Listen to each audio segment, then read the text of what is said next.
This is Buddy Buchanan with the Leader in Times, and today we'll be bringing you a Liberal City Commission candidate profile. There are 13 candidates running for City Commission, and with the primary coming soon, the Leader in Times would like to give the public a chance to hear each candidate's campaign, concentrations, and changes.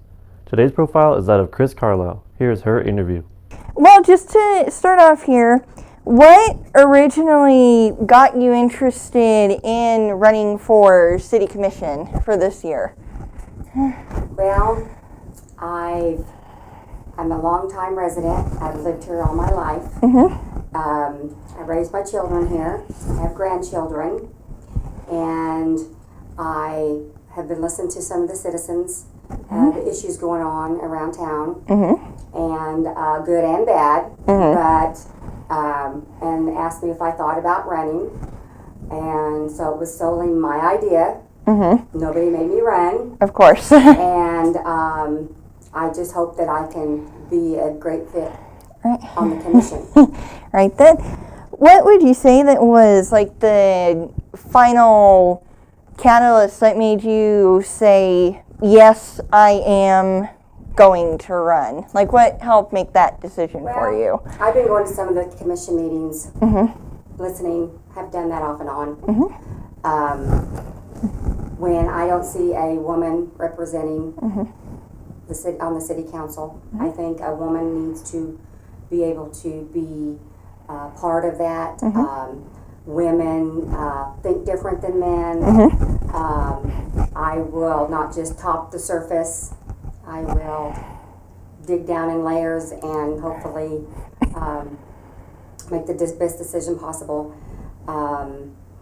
And I think as the community, you need a strong Hispanic woman on there, and that is half of our community, 80%, something like that, that women need to have a voice in what's going on in our town.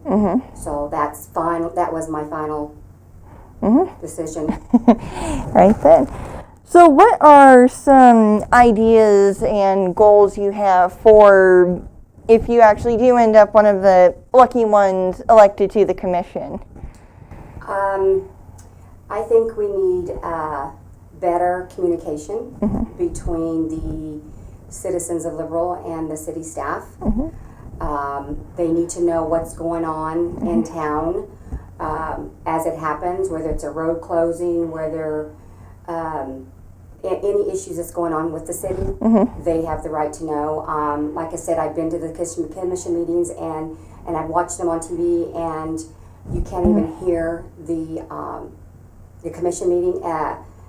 It's been going on for some time, and at first it was you could barely hear it, and then you got to, you couldn't hear it. So I very much admire this lady that shows up every week. I don't know if I can mention her by name, but she's been on and on them about getting it fixed. And so then people have to go listen, but a lot of people can't get out. You know? So that is very important, that we can be able to see here and see what's going on. And they have actually been pretty good about giving update about the progress of all, and I know that is something that's being worked on. So that is a good thing. Yes, I've heard that. I heard that it was supposed to be worked on Friday of last week. Right. I don't know if they've gotten it fixed yet, but that is something that the citizens want, and you know they've been working on. So right then.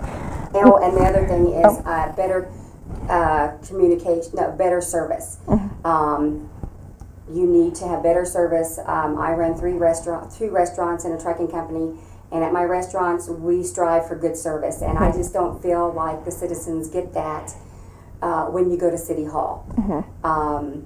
They need to be treated courteously, respectfully, and fairly.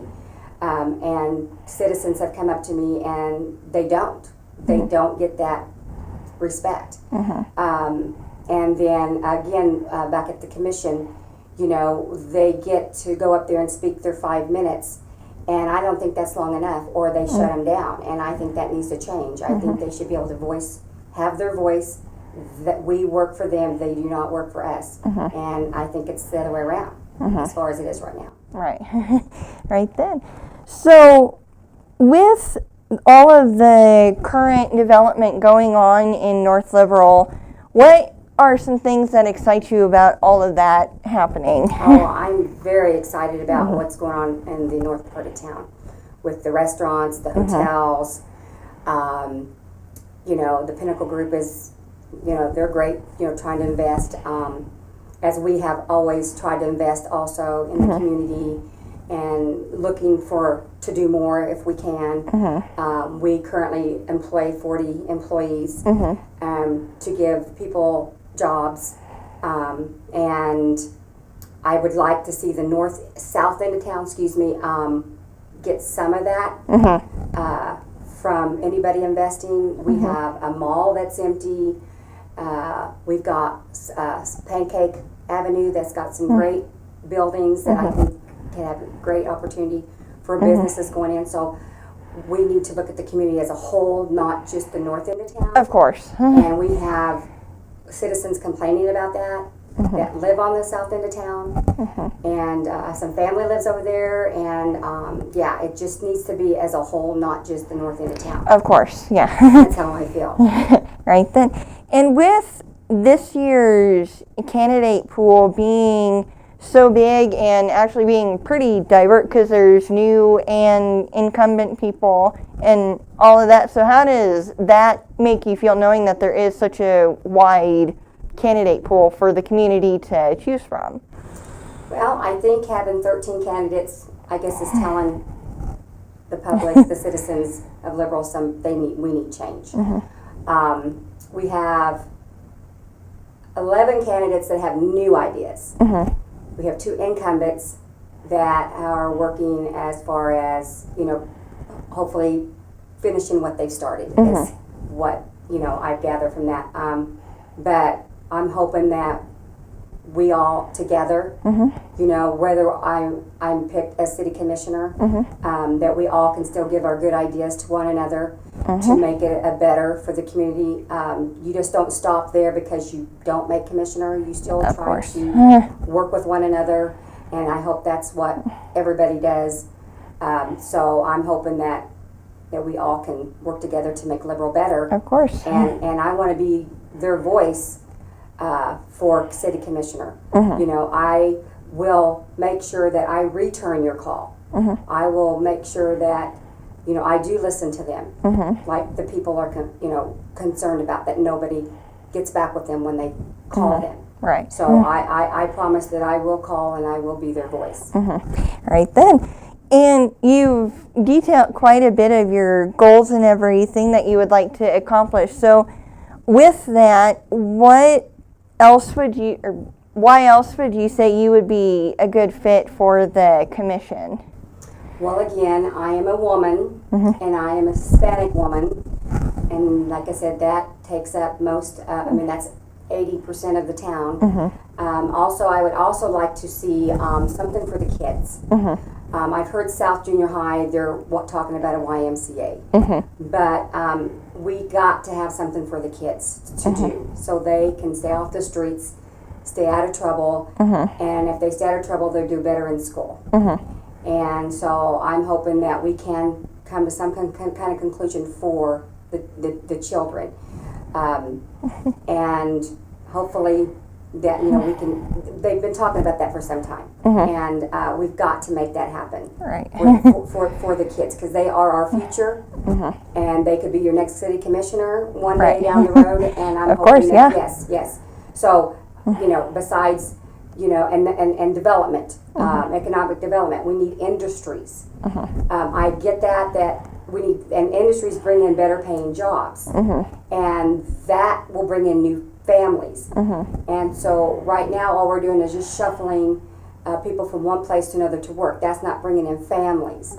So we do need economic development. I know people have been saying that for years, but that's the only way, as a business owner, that I think that things can make us stay open. The businesses that are now here, we need to make sure they stay open, that they flourish, that they don't get shut down because of some of the new places. So again, industries is a big, big part of what we need to make Liberal grow. Right. And bringing those families in and bringing more kids in. And so, yeah, that's what I think. Awesome. So what would you say you're looking forward to about the rest of the campaign? Because I know the August primary you'll be here like that pretty much. So what are you looking forward to about the campaign? Well, I'm excited about the campaign. I have got to go out and meet new people. I've run into old friends by campaigning. Was just at the Senior Citizen yesterday, and we've done a lot to help the senior citizen. As far as Jack's Kitchen and Rufino's, we just got finished cooking our last meal for the seniors yesterday. So, so they're excited to start their new kitchen today. Of course. And like I said, I try to stay involved. You know, we do donations. We see where the people need the help, what their concerns are. You know, we try to give to United Way, which we do give to United Way. So we're doing a wine tasting for LULAC this Friday at Rufino's, and that's an organization to help benefit them grow. So yeah, I just hope that we all can work together and hopefully that we can be one as a community, not everybody, you know, having issues about things. Let's work on it. Right. Of course. Well, just the last thing I have for you, is there anything else you would want to add or anything else you think would be relevant to put? Well, again, I hope to be your commissioner. I hope that you will come out and voice your concerns, and I hope you have the right to go out and vote for who you want. And the primary is August 1st. And then the election is November 7th. And they can start advance voting on the 17th of this month at the county building where you get your tags, until the 31st if you can't get out. And I just hope everybody gets out and votes. And I am Chrissy Menace Carlile, and I would love to be your next commissioner. Be sure to check back here for the other 12 City Commission candidate profiles when they arrive. This is Bud Buchanan with the Leader in Times. God bless, and thanks for watching.